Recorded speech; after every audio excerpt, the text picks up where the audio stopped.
comprender cómo influye el comportamiento, ¿no? ¿Cuáles son esas competencias que nosotros vamos a trabajar en esta dimensión? La identificación de emociones, eso es importante, saber cómo me siento en determinada circunstancia, determinado momento. El autoconocimiento es clave, ¿no? Para poder saber cuáles son mis fortalezas, cuáles son los puntos fuertes que tengo como persona, cuáles son las limitaciones, en qué cosas debo trabajar para ser mejor persona. La autoconfianza y la autoeficacia que tiene que ver con la autoestima, ¿no? Con esos aspectos que me van a permitir a mí enfrentar desafíos, sentir que puedo lograr tal o cual cosa.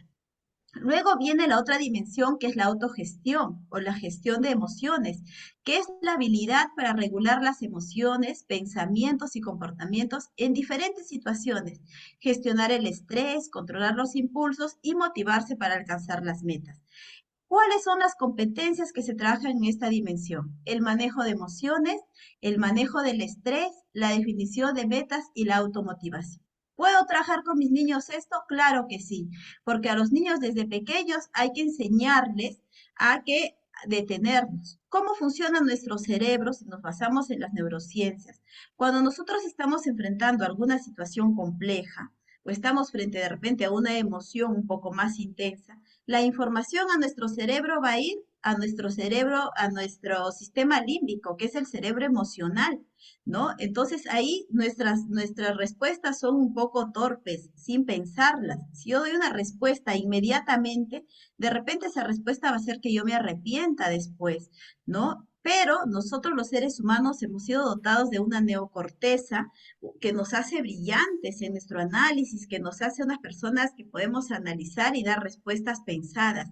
Entonces, cuando decía nuestra abuela, mira, cuenta hasta 10 cuando estés en un problema para calmarte, es verdad.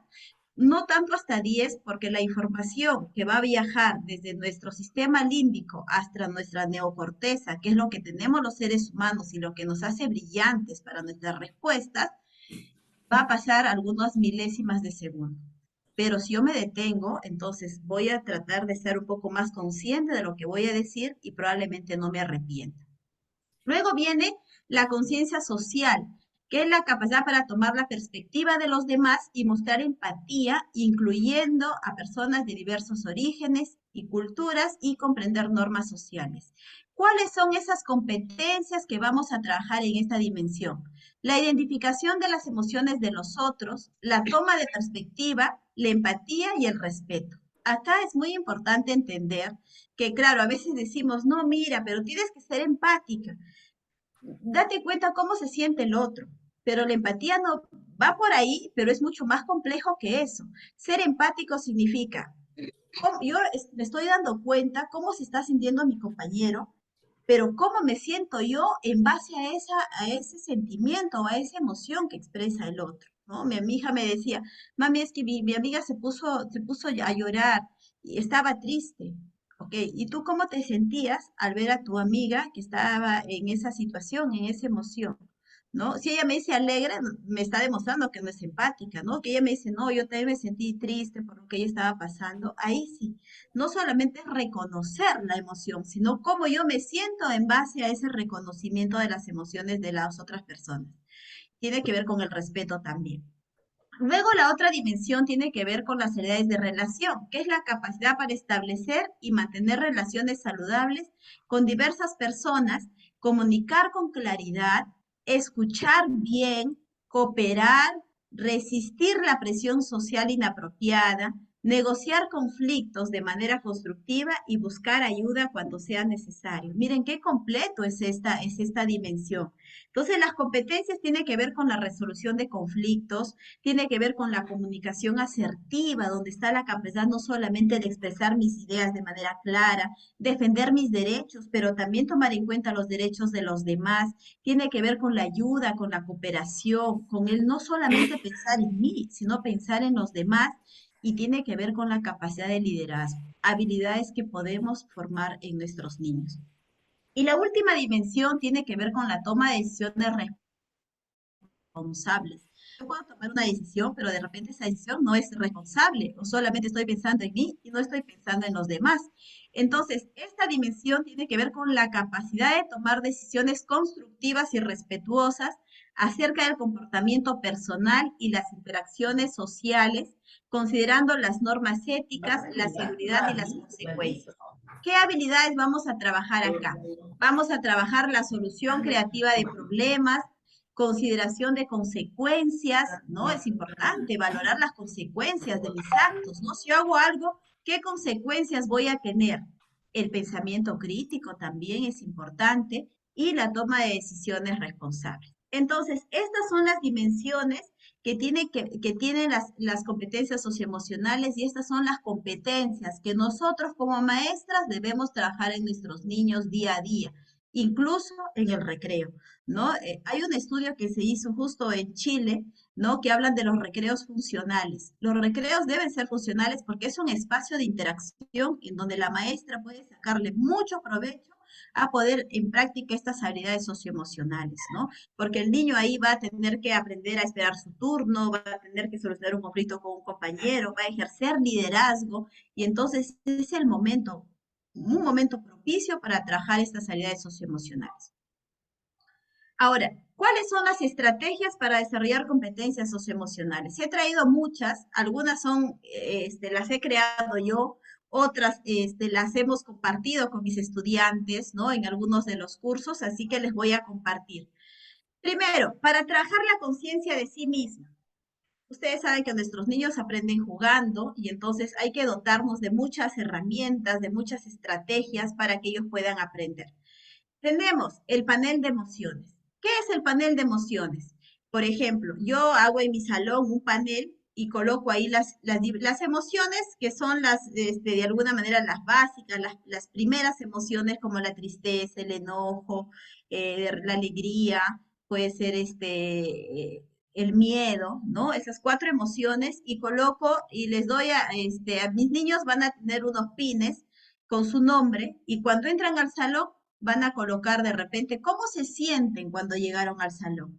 Entonces, miren, acá este panel, no sé si lo logran ver, acá tenemos que todos los niños han puesto que están felices, ¿no? Que están, otro niño ha puesto que está enojado o que está con miedo. Entonces, es importante que la maestra vaya enseñando a los niños a ponerle nombre a lo que están sintiendo.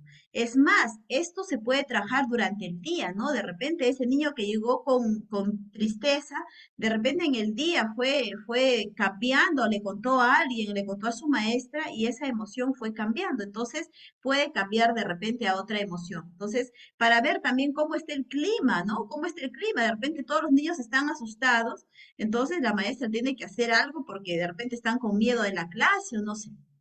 Tenemos también el ludo de las emociones, ¿no? El ludo de las emociones es una estrategia bastante lúdica y que ayuda mucho a los niños a poder identificar cómo se sienten, ¿no? Pero qué hacen respecto a esa emoción también, ¿no? Entonces tienen sus dados, y tienen ahí de repente, pueden hacerlo el ludo incluso en grande para que puedan ir dando salticos de acuerdo a cada, mientras van avanzando y pueden ir trabajando otras áreas a la par.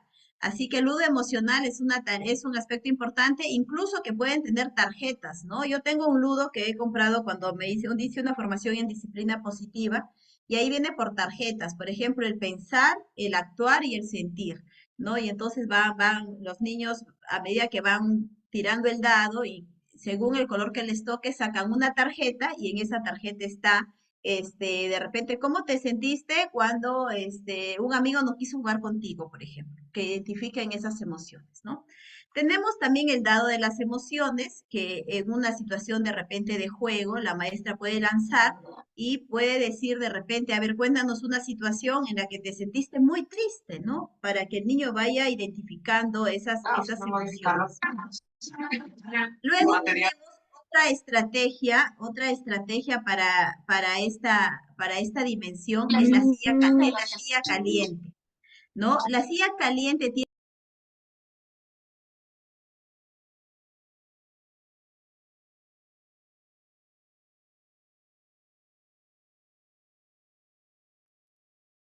Por favor, Evelyn, enciende tu micro. Ok, no sé desde qué momento no me escucharon. Disculpen.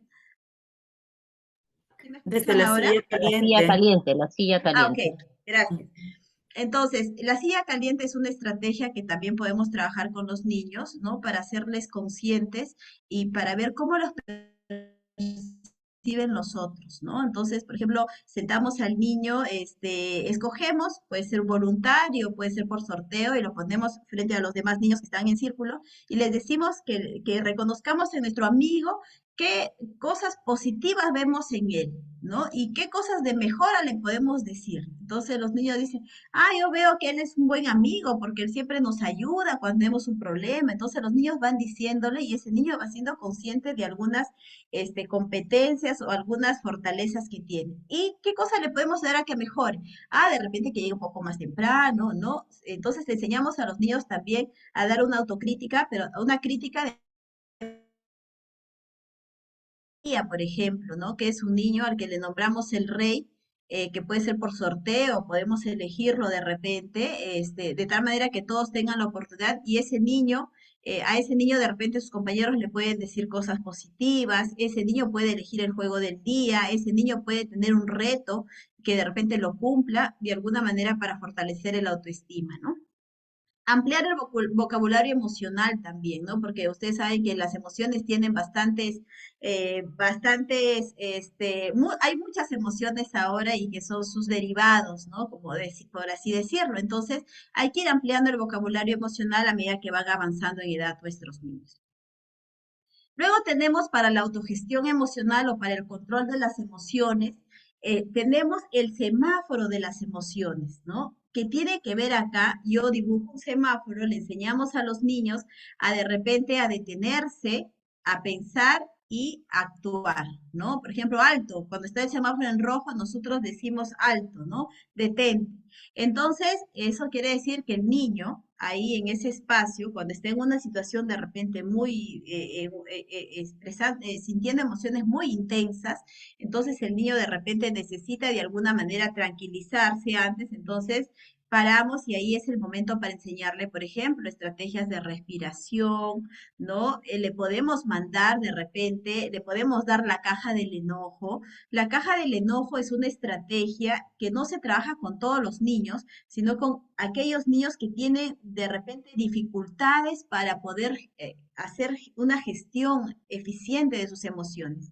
¿Qué contiene la caja del enojo? La caja del enojo puede tener de repente un bloque de plastilina que sea suave para que el niño pueda presionar. Tiene esas bolsas que vienen los artefactos, no recuerdo el nombre, pero ahí también para que pueda ir presionando esas bolsitas.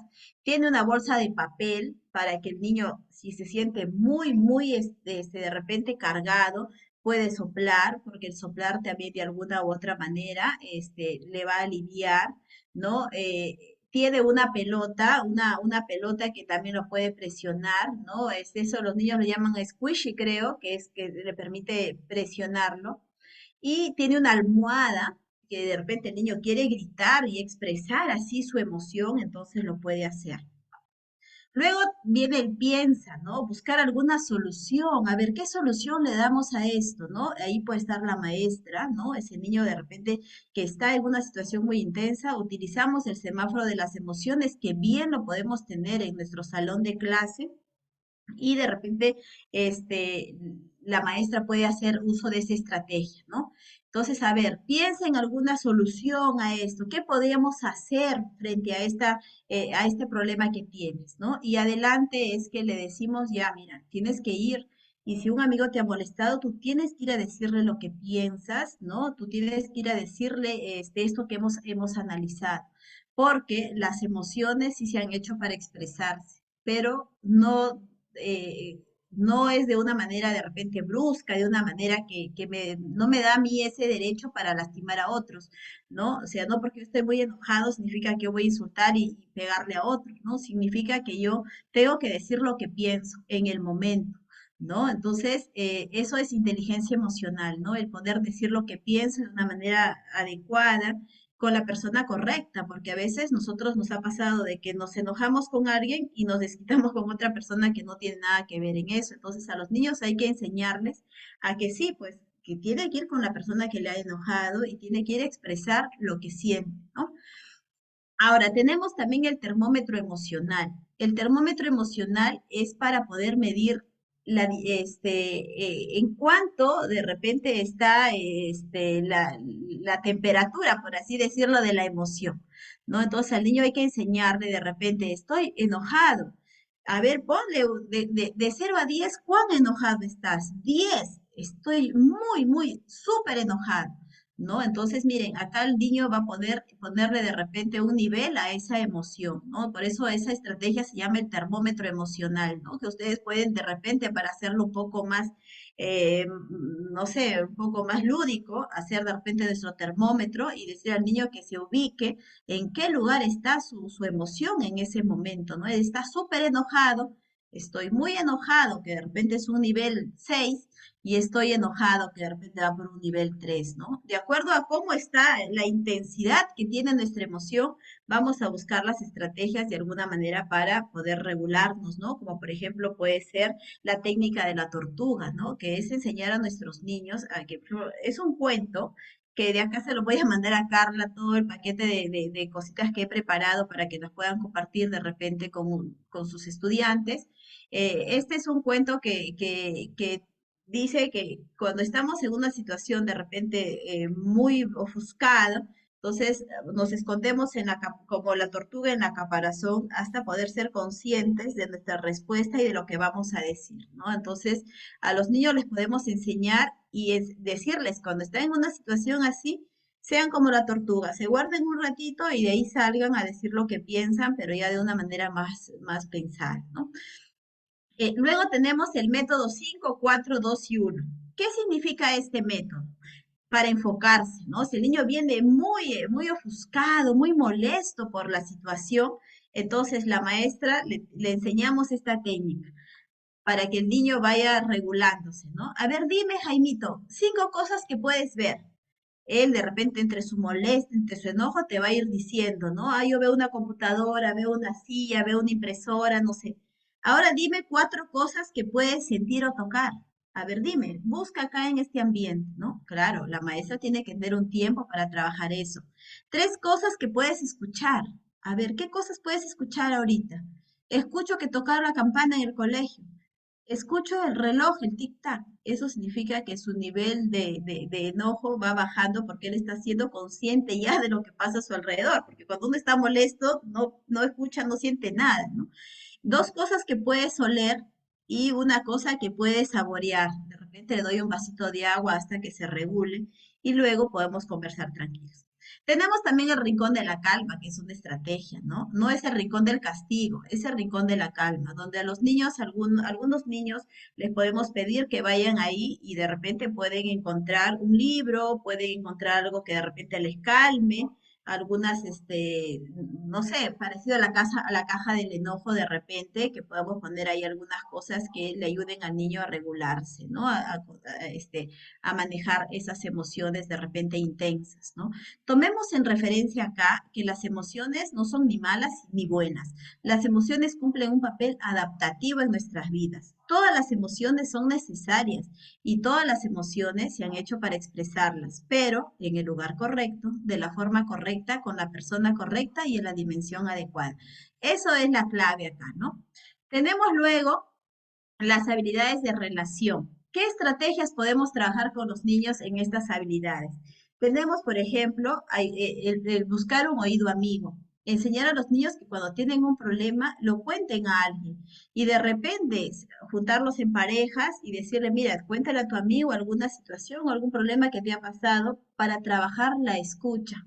Porque a veces los niños no saben escuchar, ¿no? Quieren hablar, pero no quieren ellos estar un momento escuchando, ¿no? Entonces, busco un oído amigo cuando yo creo que es importante, ¿no? En cualquier momento de nuestra vida necesitamos un oído amigo. De repente yo tengo un problema y quiero contárselo a alguien. A los niños hay que enseñarles a siempre buscar ayuda o alguien que nos pueda escuchar, orientar en determinadas circunstancias.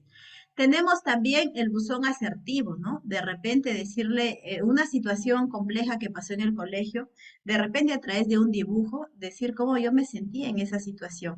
Y de repente la maestra es anónima y la maestra tiene un buzón como de cartas y el niño va colocando y la maestra puede luego analizar, ¿no? ¿Qué es lo que pasó? ¿Cómo se sintieron los niños en esa situación? Instaurar el sentimiento de comunidad. Esto es muy importante, ¿no? Formar brigadas de repente de los niños. Una brigada que vaya, que de repente se preocupe por la paz en el colegio, ¿no? He visto que en Chile hay, no, en Colombia hay un trabajo bastante fuerte, la paz en las escuelas, ¿no? Que promueve mucho la prevención del bullying y todo eso. Entonces, ¿por qué no formar brigadas de los niños? A los niños les gustan estos actos altruistas, ¿no?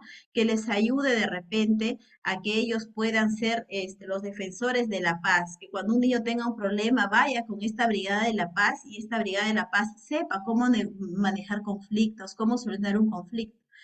Es importante entender de que toda información que se transmite entre mis pares va a ser más asimilada. ¿Qué quiere decir eso? Si yo como maestra quiero transmitir algo, de repente los niños van a decir, claro, pues no estoy en la misma posición de los niños, ¿no? Porque yo de repente ya me he formado en habilidades sociales, en habilidades socioemocionales. Pero si yo formo un grupo de niños que tienen la misma edad de los otros, esa información va a ser más recepcionada por los niños, ¿no? Entonces, acá sí es muy importante que formemos esas brigadas que van a ayudar a los niños a poder trabajar estos aspectos.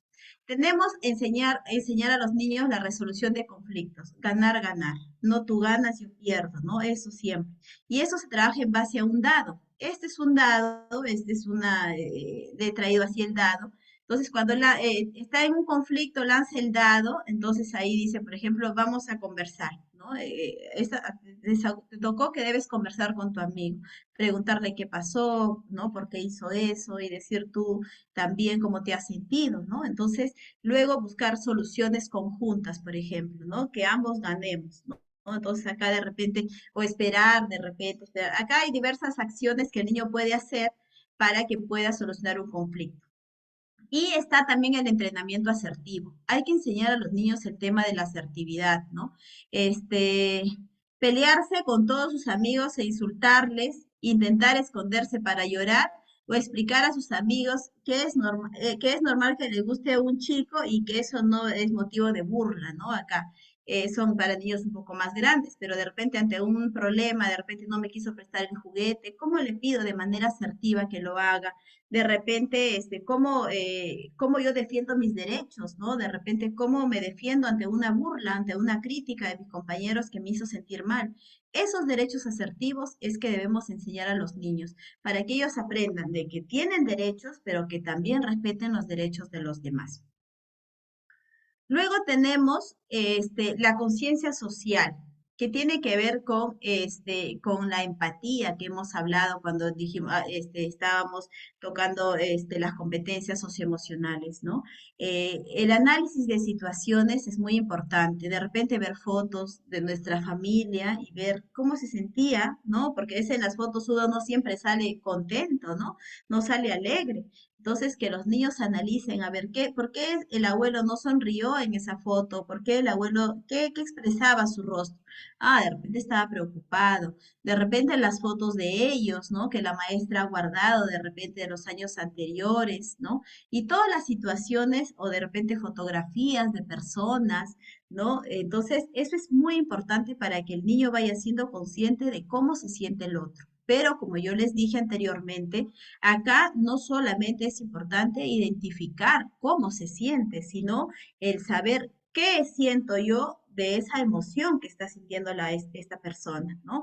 Entonces, tenemos acá también los niños defensores de la paz, ¿no? Tenemos que trabajar mucho la responsabilidad social en nuestros niños, ¿no? Vivimos en una época donde de repente muchas personas son indiferentes frente al dolor de los demás, ¿no? Ah, no, no es mi problema, no es mi problema, ¿no? Entonces todos debemos ayudarnos, ¿no? Por ejemplo, el cuidado del medio ambiente es un aspecto que no solo inmiscuye a algunos, nos inmiscuye a todos, ¿no? De repente el tema de ser honestos, ¿no? De trabajar con honestidad frente a situaciones, el de repente ayudar a mis compañeros cuando son víctimas de bullying, de maltrato, eso es, ¿no? A no reírme. Si el hecho de que yo no me ría cuando a algún compañero le fastidia, ya estoy siendo solidario con esa persona, estoy siendo empático, ¿no? Acá también trabajamos el cuaderno de abrazos, ¿no? Esa actividad la he visto mucho, ¿no? Donde, por ejemplo, un niño no vino a clase. Ah, ya no vino, no vino, pues, ¿no? ¿Qué vamos a hacer? No, la maestra es el momento que ahí debe formar empatía, debe trabajar la empatía. No vino este niño, a ver, niños, su compañerito ya está faltando una semana porque está enfermo, lo han operado y está en el hospital. Entonces, a veces los profesores somos indiferentes frente a eso, ¿no? ¿Qué tal si le mandamos una carta y le ponemos deseos para que se recupere pronto? Entonces todos los niños pueden poner sus huellas, pueden hacer un dibujo, ¿no? Y va alguien, una delegación va a dejarle al compañero. Puede ser niños defensores de la paz, la delegación de repente, que ayuden a los niños, que estén pendientes de los niños que faltan, que le ayuden a copiar en el cuaderno de repente. Hay una niña que en el jardín de mi niña que se había roto el brazo, que donde escribía, no podía copiar. Y entonces los niños se han puesto de acuerdo y han dicho ya, un día cada uno le va a ayudar a copiar. Termina de copiar su cuaderno y va a copiar a su compañera, ¿no? Que me parece un acto bastante sensible, ¿no? Entonces, eso tenemos que inculcar a nuestros niños, esa sensibilidad por los otros. Y la cadena de favores también, ¿no? Yo te hago algo por ti y esa persona tiene que hacer algo por otro, ayudar. Y estas actividades altruistas ayudan mucho a los niños fortalecer su autoestima, ¿no? Hagamos actividades altruistas, como por ejemplo limpiar los parques, ayudar a limpiar las playas, de repente si yo no necesariamente está en el tema de dar, sino en ayudar, ¿no? Por ejemplo, vamos a ir a los ancianitos, yo no tengo nada que llevarlos, pero puedo ir ese día a ayudarles a ordenar, a organizar sus cosas, o de repente a darles de comer, ¿no? Entonces, no solamente está en dar, ¿no? Ahora, entendamos que la solidaridad no está en dar lo que a mí me sobra o lo que ya no me sirve. Eso no tiene nada que ver con solidaridad. La solidaridad tiene que ver con dar aquello que para mí es importante y yo me estoy desprendiendo de eso para darle a otro.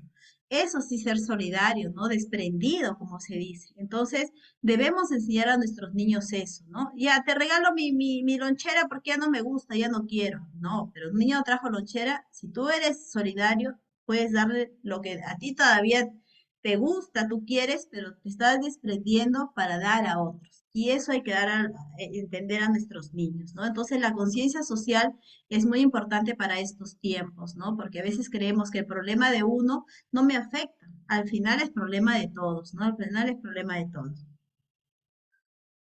Luego tenemos la toma de decisiones responsables. Acá sí es muy importante que los padres de familia, en todas las dimensiones los padres de familia juegan un rol muy importante, ¿no? Pero acá sí es necesario que los padres asignen responsabilidades a sus hijos, ¿no? Porque a veces el niño no quiere hacer nada en el colegio, ¿no? Y con eso de que no, no, no, yo no puedo hacer nada, que limpien, no, no pueden hacerlo, ¿no? Yo he visto un colegio acá en Trujillo donde los niños tenían responsabilidades claras y todas las cumplían, ¿no? Niños de inicial, estoy hablando. Ellos recibían desayuno del Estado y la maestra había organizado en brigadas, ¿no? Las brigadas que se encargan de repartir el lácteo, las brigadas que se encargan de la limpieza, las brigadas que se encargan de velar por el orden en el salón y todo eso. Brigada de repartir el desayuno, ellos ya sabían, ¿no? Una niña iba limpiando las mesas con un pañito, pasando el alcohol, otro niño ponía los individuales, el otro ponía las mesas y otro pasaba con la jarrita sirviendo a todos. No había reclamo de los padres que a mi hijo le hacen trabajar y esto, no, porque los niños sabían cuáles eran sus responsabilidades y eso ayudaba a fortalecer su autoestima porque se sentían valiosos, se sentían útiles. Entonces, en esta toma de decisiones, el asignar responsabilidades es clave. Tenemos también estimular en el salón podríamos asignar responsabilidades también, ¿no? Por ejemplo, acá hay esta imagen, yo ayudo, ¿no? Yo ayudo, a ver, ¿en qué nos podemos ayudar? Cada niño se compromete y tiene que cumplir con esa responsabilidad, ¿no? Entonces la maestra puede ir haciendo un checklist, como cuando en casa uno reparte responsabilidades a los miembros de la familia, ¿no? Y uno tiene que ver que cumple, ¿no? Y si no, tiene que asumir las consecuencias del no cumplimiento también, ¿no? Debemos estimular también acá el pensamiento lateral, ¿no? Que no solamente es buscar una única solución a un problema, sino podemos ser creativos para buscar buscarle soluciones, ¿no? Entonces, eso es importante. Estimular el hemisferio derecho es clave para nuestros niños, ¿no? Siempre buscar, de repente hay que buscar, a ver, usos que le puedo dar, como de repente llegan los niños al colegio y vamos viendo, a ver, ¿qué uso puedo darle a un bonito de papel higiénico? A ver, usos funcionales que le puedo dar. Y eso va a ir estimulando su pensamiento lateral, ¿no? Todos los días esos ejercicios ayudan a trabajar la flexibilidad, la fluidez de ideas y todo. Y eso, cuando yo me encuentre frente a un problema, puedo buscar soluciones creativas, no una única solución, ¿no? Enseñar las estrategias para tomar decisiones, cuáles son los pasos para tomar para tomar una decisión, cómo me va a afectar a mí, no solamente pensar de repente el impacto que va a tener en mi persona, sino el impacto que va a tener en los demás. Un estudiante viene y dice, yo ya dejé de estudiar, profesora, me retiré de la carrera de medicina. Ah, ok, sí, porque a mí no me gusta, ¿no? Quizá fue su decisión, pero, y le digo, ¿pensaste en la decisión, tu decisión, cómo puede impactar, cómo va a impactar en los demás? No, porque es mi carrera, ¿no? Pero claro, a sus papás también va a impactar, ¿no? Porque ellos son los que han pagado la carrera por 3 años y han pagado no poco. Entonces, es importante que enseñemos a nuestros niños a ser conscientes del impacto que pueden tener nuestras decisiones en el otro. Y también acá es importante la toma de decisiones, hacer el juego de roles, ¿no? Enseñar a nuestros niños, por ejemplo, frente a una situación, ¿qué decidirías? ¿Qué harías? Si tu amigo te dice que se salgan del salón para ir al patio o para ir al baño a jugar con el jabón y hacer de repente burbujas con el jabón, ¿tú qué harías? ¿No? Es una decisión que a los niños, para su edad, les va a pasar, ¿no? Porque son muy influyentes otros niños. No, mira, vamos al baño y con el jabón hacemos burbujas de jabón, ¿no? Entonces el niño, a ver, tú qué decisión vas a tomar, ¿no? Hay que pensar en las consecuencias, pensar en todo. Entonces, son momentos propicios para trabajar. Bien, entonces, ahora, ¿cuáles son los desafíos que nosotros enfrentamos como maestras, ¿no? Como futuras maestras? Es necesario educar con cariño, con sensibilidad, para alimentar la autoestima, sanar las heridas y superar los complejos de inferioridad o incapacidad. Es importante nosotros entender el rol que tenemos. Imagínense que un niño que es víctima de violencia, de maltrato en su hogar, llega al colegio, a la escuela, y encuentra una maestra poco predispuesta, una maestra fría, ¿cómo se sentirá el niño? Si nosotros podemos convertirnos en factores protectores de esos niños. Entonces, seamos esos factores protectores que cualquier niño pueda necesitar de repente que está pasando un problema serio en el hogar. Entonces, ¿cuáles son los desafíos? La formación docente adecuada, ¿no? Hay que sanar nuestras heridas, porque a veces como maestras tenemos muchas heridas que de alguna manera se hacen visibles cuando trabajamos con niños. Nosotros vamos a trabajar para formar futuras generaciones. Esos niños de ahora van a ser los adultos que pueden liderar nuestro país, que pueden ser nuestras autoridades. Así que en nuestras manos está formarlos de una mejor manera. Muchos maestros no han recibido la capacitación necesaria para enseñar competencias socioemocionales, ¿no? Y eso es necesario, pero no solamente nos guiemos por una charla de habilidades socioemocionales, sino que trabajemos en nosotros esas habilidades socioemocionales para estar sanos, para poder trabajar con los niños. Evaluación de las competencias socioemocionales. Nosotros evaluamos competencias, pero a nivel de contenidos, pero no hay una evaluaciones efectivas de que se ha logrado esas competencias. ¿Cómo evalúo que un niño sabe reconocer sus emociones? ¿Cómo sé que un niño toma decisiones responsables en la vida? Falta esas evaluaciones, esos instrumentos que permitan a las maestras medir también este tipo de habilidades o esas competencias, ¿no?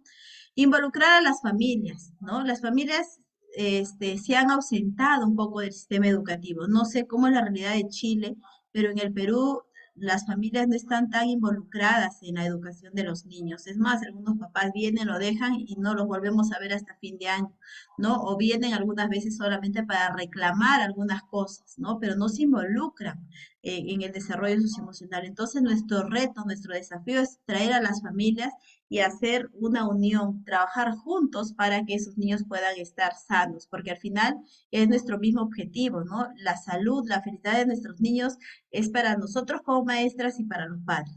Y también pedir al Estado que invierta un poco más en estas habilidades socioemocionales, ¿no? Tener profesionales como psicólogos, como neuropedagogos que puedan trabajar estas habilidades socioemocionales y que ayuden también. Y otro desafío creo que es ahora que estoy llevando un curso de mentoría, necesitamos de un mentor para los profesores, ¿no? Alguien que nos escuche, que nos ayude a ver de repente cuál es nuestro objetivo de vida para poder estar bien y sanos. Muchas gracias. Ahora me despido con esta frase. Quien no comprende una mirada, tampoco entenderá una larga explicación. Les agradezco mucho por escucharme. Ahí comparto la foto de unos niños peruanos, específicamente de mi tierra. Yo soy de una provincia de Cajamarca que se llama Cajabamba, así que esta foto la he sacado hace poco y es una foto para mí bastante importante y bastante sensible también, ¿no? Así que les agradezco por haberme escuchado, espero haber contribuido a su aprendizaje y estoy atenta a las preguntas que pueden haber. Gracias.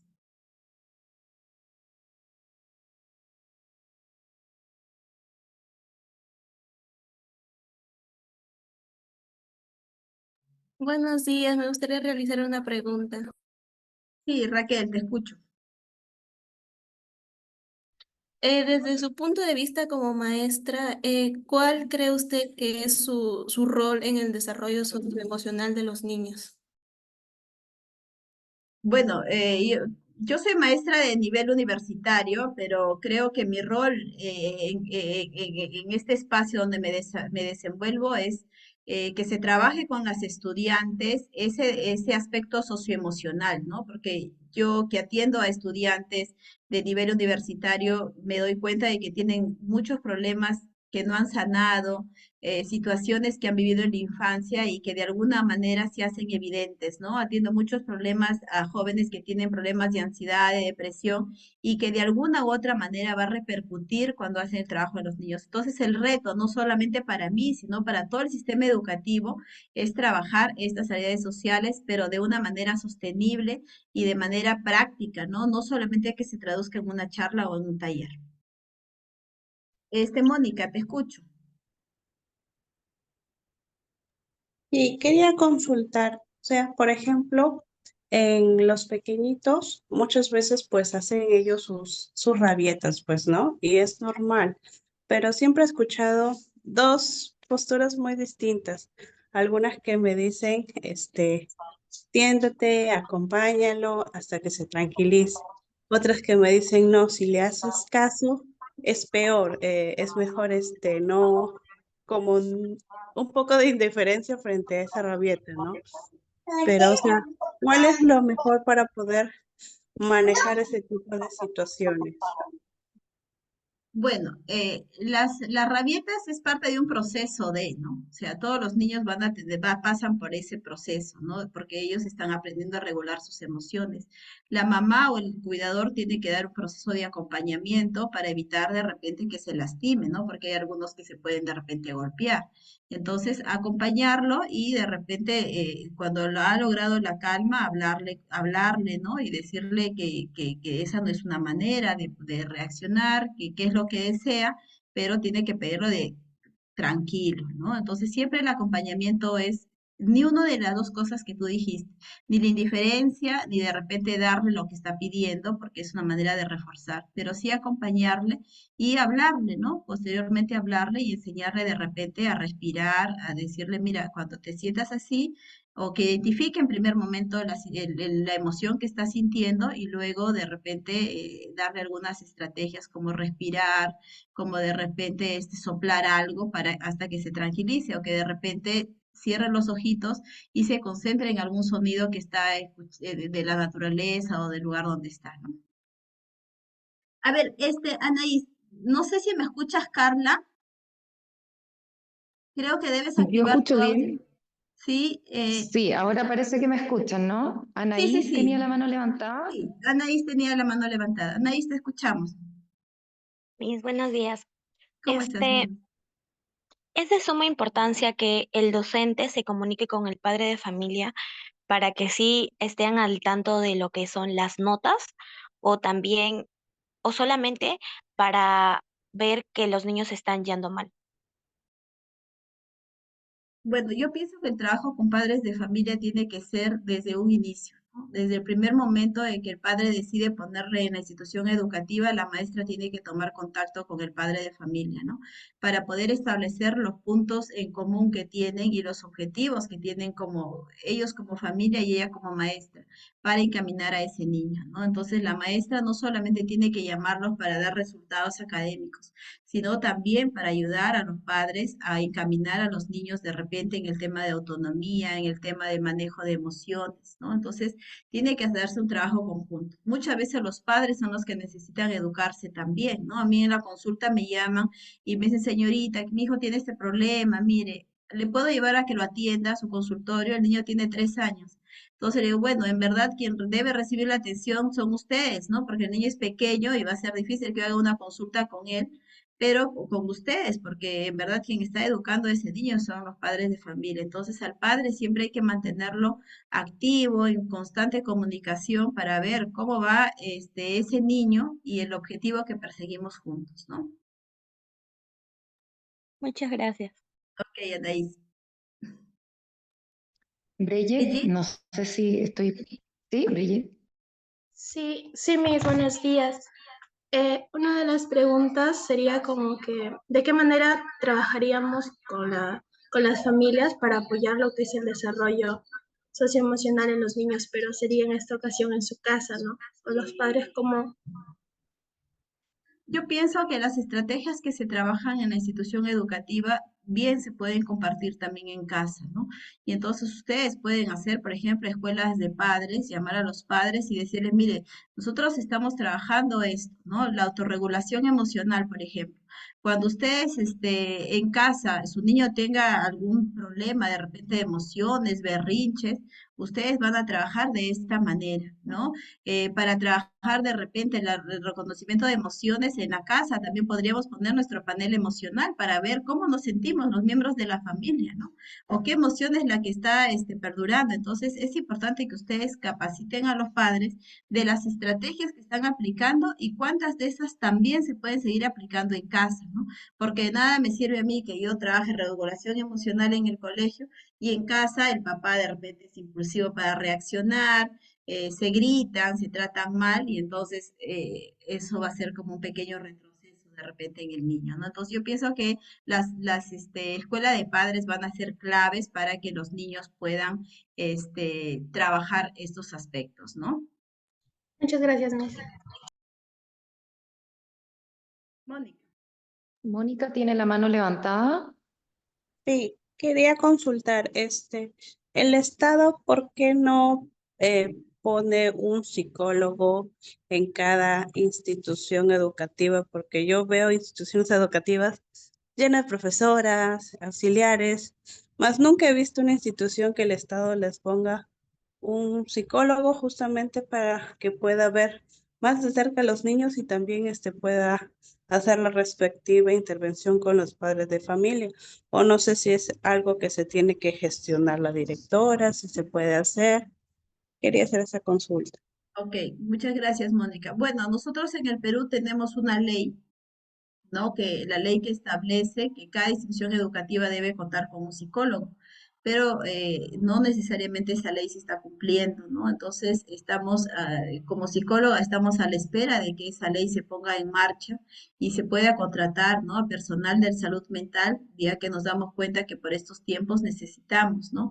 Ahora, si la directora solicita, le van a indicar que no hay presupuesto, ¿no? Porque eso tiene que partir del Ministerio de Educación, del Ministerio de Salud, ese requerimiento, ¿no? Así que estamos a la espera porque creemos también que es necesario que haya un personal de salud mental para trabajar. Pero mientras tanto, las maestras pueden ir trabajando con los niños este aspecto socioemocional. María Alfaro, te escuchamos. Buenos días, profesora. ¿Cuál cree usted que es la habilidad más importante que una maestra debe desarrollar para fomentar un ambiente de aprendizaje positivo en el jardín de los niños, sobre todo en la edad de 3 y 4 años? Bueno, no hay una habilidad fija, no puedo decir yo esto es más importante que lo otro, porque las habilidades socioemocionales todas se complementan, ¿no? O sea, yo no puedo enseñar a un niño solamente a ser consciente de sí mismo si no trabajo de repente la autorregulación. Si de repente cuando es adulto, trabajé esos aspectos, pero cuando es adulto, de repente cuando toma decisiones inadecuadas que le llevan de repente a fracasar como persona, ¿no? Entonces, todas las habilidades son necesarias y todas deben trabajarse de manera transversal durante el sistema educativo, ¿no? Durante todo el sistema educativo, ¿no? Como las competencias, como trabajamos aquí en el Perú en base a competencias, ¿no? Al principio un poco más sencillas, mientras vamos avanzando en los ciclos va haciéndose cada vez más complejo. Igual tiene que pasar con las habilidades socioemocionales, ¿no? Porque los niños tienen que terminar siendo emocionalmente saludables para poder adentrarse al mundo laboral, ¿no? Mónica, ¿tienes otra pregunta? Sí, quería consultar. O sea, nosotros como docentes, usted nos dice que tenemos la posibilidad, pues, de enseñar también a los niños ciertas maneras de poder regular sus emociones. Pero nosotros, o sea, como maestras, ¿quién nos evalúa, o sea, de si estamos aptas o capacitadas? Porque hay maestras que, o sea, por ejemplo, yo puedo decir, se le cayó el jugo y la maestra empezó a enojarse, a gritar, y es una maestra que después me empieza a hablar de, tengo que estar tranquilo para cuando me enojo, tengo que esperar un momento, tranquilizarme para poder pensar y actuar. O sea, ¿quién evalúa? ¿Quién está pendiente del aspecto también de emocional en cuanto a la maestra? Muy buena tu pregunta, Mónica, y qué bueno que hagas esa reflexión. Cuando yo expliqué los desafíos, había puesto que uno de los desafíos que tenemos en el Perú y en Latinoamérica es trabajar en la formación de docentes, ¿no? Nosotros, y eso también es una mea culpa que nosotros hacemos, ¿no? De formar a nuestras estudiantes desde la formación, ¿no?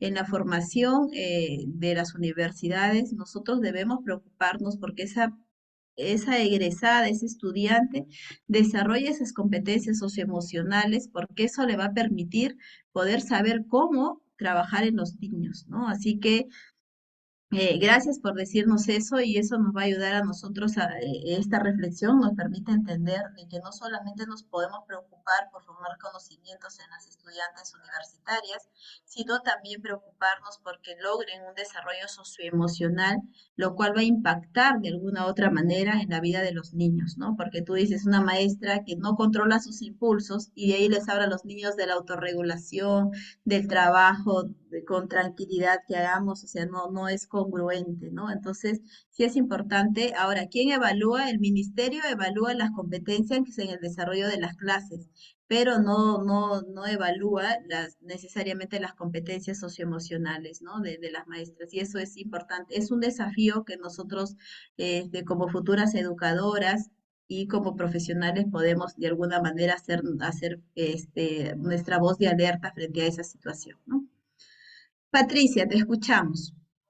Buenos días, Miss Evelyn, buenos días a ¿Cómo todos estás? los presentes. Bueno, mi consulta me quedó marcada sobre todo en la parte en la que usted nos comentaba sobre materiales y estrategias que podíamos utilizar con los niños, y se me quedó sobre todo la caja que usted mencionaba para controlar el enojo. ¿Usted considera o recomienda que en los salones se pueda ambientar o se pueda adaptar un espacio para que los niños tengan diferentes materiales para que puedan controlar sus emociones, y cómo se podría introducir a los niños este ambiente? Ok, muy bien. Gracias, Patricia. Bueno, es lo ideal, ¿no? Lo ideal es que nosotros en nuestras aulas estemos dotadas de todas estas estrategias socioemocionales, ¿no? Por ejemplo, podemos tener nuestro rincón de la calma, ¿no? Donde los niños identifiquen que cuando están frente a una situación de repente compleja, pueden ir ahí hasta que se puedan tranquilizar y luego puedan regresar, ¿no? Ahora, la caja del enojo es una estrategia que también la podemos tener en el salón, pero hay que identificar, porque a veces la caja del enojo termina siendo una estrategia que los niños, no, dame la caja del enojo, me voy afuera. Hay que saber en qué situaciones le voy a dar al niño, ¿no? Porque a veces no, me voy afuera con la caja del enojo y para evitarme estar en el salón. Entonces, que no sea también de esa manera, ¿no? Entonces, la caja del enojo va a ser para aquellos niños que de repente les cuesta mucho regular esas emociones y que necesitan de repente de algunos materiales, ¿no? Entonces, la maestra tiene que tener ahí ese tino para poder identificar cuándo un niño sí lo necesita y cuándo no, ¿no? Pero es importante que con los niños les expliquemos, ¿no? Cuando yo puedo estar muy cargado, cuando yo de repente el termómetro de las emociones marca que tú estás muy, muy molesto, entonces para que te puedas regular y puedas de alguna manera tranquilizarte, vamos a utilizar la caja del enojo. La calma también, cuando de repente yo estoy en una situación muy, muy compleja, o de repente no tanto, pero yo necesito ir a calmarme, de repente a leer algo, a dibujar, entonces puedo utilizar. Mientras más estrategias socioemocionales tengan en el salón, va a ser más rico para los niños, ¿no? Y los niños van a saber que en su salón se vive un ambiente emocional, ¿no? Y que la maestra de alguna manera es congruente con lo que predica, porque de nada sirve que yo les enseñe a mis niños la caja del enojo, la autorregulación emocional, si de repente esa maestra en momentos pierde los papeles, se enoja, es impulsiva en sus, entonces no es congruente, ¿no? Por eso vuelvo, insisto, las maestras tenemos que educarnos, prepararnos en habilidades socioemocionales, en esas competencias que son claves para que nosotros podamos guiar a otros. Nadie da lo que no tiene. Si yo no tengo esas habilidades socioemocionales desarrolladas, va a ser muy complejo que yo pueda trabajar en los niños eso. Si yo no sé cómo regular mis emociones y me molesto, pierdo los papeles, entonces, ¿cómo puedo pedir a los demás que sí lo hagan? Grace, Grace, Grace, te escucho. Tu audio está apagado, hija. Ay, creo que no me escucha, Grace. No sé si Gris, ¿me quedas? ¿No me escucha? Creo que no escucha, tiene el audio apagado, se le ha ido la señal, no lo sé. Mónica, no sé si atendimos a tu duda ya y se quedó la mano levantada. Bueno, ¿Sí? sí. Quería saber Perfecto. sí, ¿cómo puedo, o sea, lidiar con los prejuicios que muchos padres de familia van a tener? Porque si bien nosotras como docentes podemos recomendar que exista cuando vemos ciertas conductas de repente un poco impulsivas, agresivas de los niños cuando se enojan y poder recomendar que los niños puedan con sus familias asistir al psicólogo. ¿Cómo puedo romper con estos prejuicios? Porque si bien es cierto, hay padres que nos van a decir, no, pero los psicólogos solo van la gente que está mal, ¿no? Que está loca, por así decirlo, ¿no? Pero hay niños que de repente por las pantallas, que en casa de repente no tiene una crianza adecuada, saludable, que necesitan ir también a los psicólogos, pero ¿cómo le digo al padre, ¿no? ¿Cómo rompo con todas estas creencias que ellos tienen? Ya, ok, muy bien, Mónica. Es importante la pregunta que tú nos haces, ¿no? Y acá es muy importante también que la maestra sepa, cuáles son los lineamientos, para poder derivar a un niño a un especialista, ¿no? Yo pienso que una maestra tiene que coordinarlo primero con su directora, ¿no? O sea, yo pienso que una maestra tiene que protegerse de alguna u otra manera. Es decir, cuando la maestra observa algunas conductas que no están dentro de la norma de repente, o conductas que de repente se presentan con mucha frecuencia, entonces es momento de que esa profesora alerte. Pero yo pienso que uno tiene que estar protegido en estos tiempos, ¿no? Y puede hacerlo a través de repente de un correo o un informe, ¿no? Donde indique que ha observado que el niño presenta estas conductas de manera reiterada y que manifiestas tú una preocupación al respecto. Por ende, solicitas una reunión con los padres de familia y que la directora te acompañe para hacer ver, ¿no? Que el niño tiene estas dificultades. Y se habla de los aspectos positivos en primera instancia, lo bueno que tiene el niño, y luego hacerle ver de repente que el niño presenta algunas conductas que te preocupan, ¿no? Entonces, y se le pide al padre de familia un informe para que, no con la intención no sé, de molestar al padre, sino va ahí el tema de que tú puedas ayudar a ese niño. Porque si ese niño tiene problemas y tiene de repente algún diagnóstico, ustedes tienen que trabajar ya adaptación curricular para poder trabajar con ese niño. Pero si tú vas de repente, no, mire señor, su hijo tiene ese problema, no. O sea, hay que decirlo de manera educada y siempre haciéndole ver de que el motivo de esa evaluación es para que tú sepas cómo ayudar al niño, porque la psicóloga va a dar recomendaciones y en base a esas recomendaciones es que tú vas a poder ayudar al niño, ¿no? Ok. Muchas Este, gracias, Evelyn. Tenemos que ir finalizando la jornada del día de hoy. Pati, ¿tú tienes alguna pregunta? Gracias. No sé si me escuchas, Evelyn. te escucho, Sí. te escucho. Bien, bueno, agradecer a la doctora Evelyn por esta interesante conferencia. Ahora no te escuchamos, Pati. Ponle arriba. Ahora ya. ¿Ahora sí? Sí, ¿Me ahora sí. escuchas ahora? Ok. Sí, te escucho. Bueno, y solamente quería hacer un comentario, ¿ya? A través de todas estas muchas estrategias, yo conté más o menos 20 o 22 estrategias que tú nos presentaste el día de hoy, muy interesantes, por cierto, todas ellas, y que apuntan a distintos aspectos del desarrollo socioemocional, ¿no es cierto?, de los párvulos, nos permiten poner sobre la mesa la relevancia enorme que tiene hacer visibles estos aspectos al momento de considerar, ¿no es cierto?, las educadoras sus planes de trabajo pedagógico, cuando generalmente estamos muy centradas en los aprendizajes del lenguaje, del pensamiento lógico, de la exploración del entorno, y el desarrollo socioemocional tiende a ser un poco postergado o solo considerado desde un complemento para la integralidad de la formación profesional y de la formación de los niños y las niñas. De manera que agradecerte la nutritiva, ¿no es cierto?, presentación, donde podemos ver cómo el desarrollo socioemocional impacta hoy día fuertemente como esa base sobre la cual se pueden construir todos los demás aprendizajes, pero es la base fundamental para el desarrollo armonioso, ¿no es cierto?, de las personas. Y por eso tan importante esta temática en este contexto social en el cual estamos viviendo la educación hoy día. Así que nada más agradecerte una vez más, agradecerle a todos los presentes. Tuvimos casi 130 personas conectadas el día de hoy a esta conferencia. Muchas gracias a todos por su participación, también a nuestras estudiantes acá en la Universidad Mayor.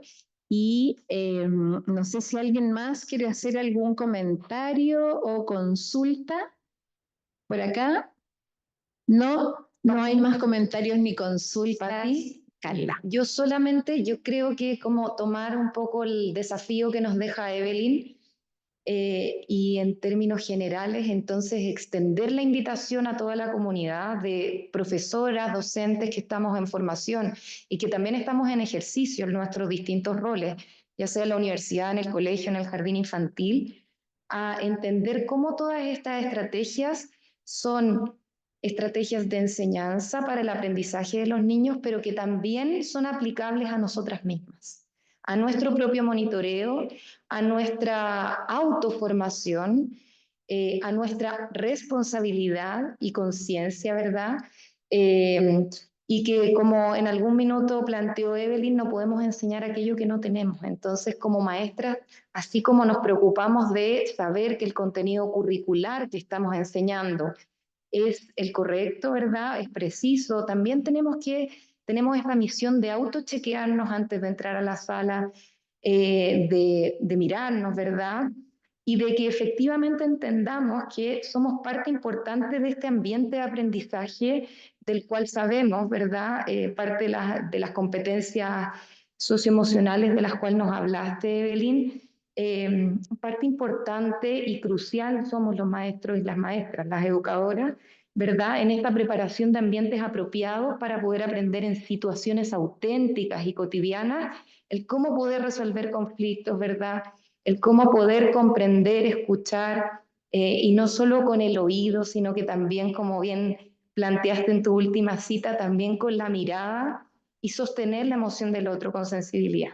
Así que esta invitación creo que nos viene de cajón a nosotras acá en la universidad también, y también a nuestras estudiantes por todos los contextos educativos a los cuales se están enfrentando, que no son poco desafiantes, sino que todo lo contrario, es bastante desafío el que tenemos en el camino. Pero tenemos esperanza y tenemos las ganas, que eso es lo más importante. Sí. Muy bien, muchas gracias a todos. Un saludo a todas las estudiantes que se encuentran en la Universidad de Chile, en el auditorio. Así que esperamos pronto visitarlas de repente para poder seguir compartiendo y seguir aprendiendo también. Saludos y muchas gracias a todos por este espacio de aprendizaje y bueno, espero que no sea la primera ni la última oportunidad.